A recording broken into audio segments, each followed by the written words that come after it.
Xavier's ବିଶ୍ୱବିଦ୍ୟାଳୟ 20 ରୁ 22 ଫେବ୍ରୁଆରୀ ପର୍ଯ୍ୟନ୍ତ ତାହାର ପ୍ରମୁଖ ବିଶ୍ୱବିଦ୍ୟାଳୟ ସ୍ତରୀୟ ସାଂସ୍କୃତିକ ଉତ୍ସବ ଏକ୍ସପ୍ଲୋଜନ୍ସ ଏକ୍ସ ଜାମ୍ବୋରିକୁ ସଫଳତାର ସହିତ ଆୟୋଜନ କରିଥିଲା। ଏହି ଉତ୍ସବରେ ଭାରତର ପ୍ରମୁଖ କଲେଜ ଓ ଶ୍ରେଷ୍ଠ 20 ସ୍କୁଲ ମାନଙ୍କରୁ 4500 ରୁ ଅଧିକ ଛାତ୍ରଛାତ୍ରୀଙ୍କୁ ସ୍ୱାଗତ କରାଯାଇଥିଲା।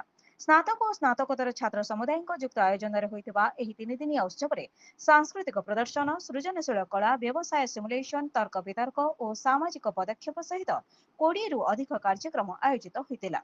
ଇକୋ ଇନ୍ ଥିମ୍ ଦ୍ୱାରା ପ୍ରେରିତ ଏହି ଉତ୍ସବ ସଷ୍ଟେନେବିଲିଟି, ସୃଜନଶୀଳତା ଓ ସଚେତନ ଜୀବନଶୈଳୀକୁ ଉତ୍ସବ ମୂର୍ତ୍ତି କରିଥିବା ସହ ଅଂଶଗ୍ରାହୀମାନଙ୍କ ମଧ୍ୟରେ ସହଯୋଗ, ପ୍ରତିଭା ଓ ଅନୁଭବ ଆଧାରିତ ଶିକ୍ଷାକୁ ପ୍ରୋତ୍ସାହିତ କରିଥିଲା।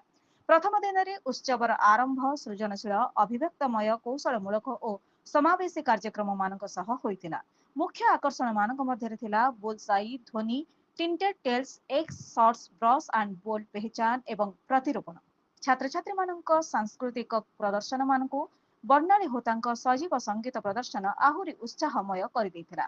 ଏହାପରେ ସତ୍ୟବ୍ରତ ମହାପାତ୍ରଙ୍କ ଉଦ୍ଘାଟନୀ ପ୍ରଦର୍ଶନ ହୋଇଥିଲା ଏବଂ ପରବର୍ତ୍ତୀ ସମୟରେ ସୌରଭ ପନ୍ତଙ୍କ ଆକର୍ଷଣୀୟ ଷ୍ଟାଣ୍ଡ ଅପ୍ ପ୍ରଦର୍ଶନ 3 ଦିନିଆ ଉତ୍ସବକୁ ଉତ୍ସାହପୂର୍ଣ୍ଣ ଓ ସ୍ମରଣୀୟ ଆରମ୍ଭ ଦେଇଥିଲା। ଦ୍ୱିତୀୟ ଦିନଟି ପ୍ରତିଯୋଗିତାମୂଳକ, ବୌଦ୍ଧିକ ଓ ଅନୁଭବାତ୍ମକ କାର୍ଯ୍ୟକ୍ରମମାନଙ୍କ ସହ ଆଗେଇ ବଢ଼ିଥିଲା। ଏଥିରେ ବ୍ରାଣ୍ଡ ଏକ୍ସପେରିମେଣ୍ଟ, ବିଜୋପାଲି, ସାର୍କ ଟ୍ୟାଙ୍କ, ଯୁବ ସଂସଦ 3, କ୍ରୋମାଟିକା ଏବଂ ଦି ସ୍ପେକ୍ଟ୍ରମ୍ ପରି କାର୍ଯ୍ୟକ୍ରମମାନ ଆୟୋଜିତ ହୋଇଥିଲା।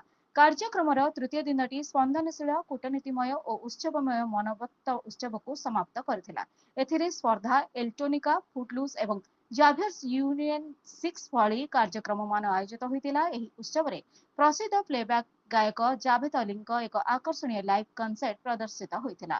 ସଂସ୍କୃତି, ସୃଜନଶୀଳତା, ନେତୃତ୍ୱ ଏବଂ ସହଯୋଗକୁ ଏକ ଗତିଶୀଳ ପ୍ଲାଟଫର୍ମରେ ସମୀକୃତ କରି ଏକ୍ସପ୍ଲୋଜନ୍ସ ଏକ୍ସ ଜାମ୍ବୋରି 2026 ସମଗ୍ର ଛାତ୍ର ବିକାଶ ପ୍ରତି ଜାଭିୟର୍ସ ବିଶ୍ୱବିଦ୍ୟାଳୟର ପ୍ରତିବଦ୍ଧତାକୁ ସଫଳତାର ସହ ପ୍ରତିଫଳିତ କରିଥିଲା।